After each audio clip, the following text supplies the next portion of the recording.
Assalamu alaikum. YouTube görүүчүлөр, жылкы сүйүүчүлөр. Бүгүн сатууга тугандар. Ушул чек-чеген, жакшынакай сыны келишкен кулун чыгат тугандар. Күрөң түстө экен өңү. Жерде эмес, күрөң экен. Кашказы, арканкы эки бутак экен. Жака бастырчы. Азыр ээсине маалыматты алып берсин. Бастыр, колго анча көнүп калыптыр тугандар. Сору жактарында көрсөңөр болот. Актилек эке, кулун каяктан келди сизге? Кулун Россиядан келди. Россиядан келдиби? Ооба. 4 айлык кулун. 4 айлыкпы кулун? Ооба.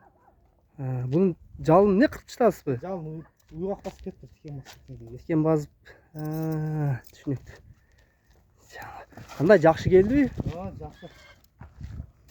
Жаныбар карагыла, сыны да мощный экен тугандар.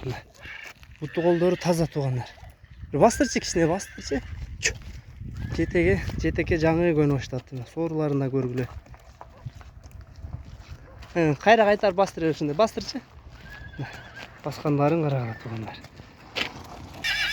Дарыяга тугандар. Дордой 2де, Бишкекте, Дордой 2 деген жеринде экен тугандар. Азыр баазын сурап берели, андан кийин номерлерди астына жазып калтырабыз. Актилек эке, кулунун баазы канча? Баазы 100 000. 100 000. Кеми барбы? Кеми бар. Кыргызстанчы кандай жеткизүү барбы? Бар. Жаныбар. 100 000 сом экен тугандар, кеми бар экен. Сурайсыңар. Жаныбардын турушун карагыла. Айдайды. Анда мези тугандар астына номерлерди калтырайлы. Кулун жаккан болсо Актилек акеге байланышка чыгасыңар. Дарегин айтып өттүк. Ушул жерге келип, астына келип кулуну көрсөңөр болот.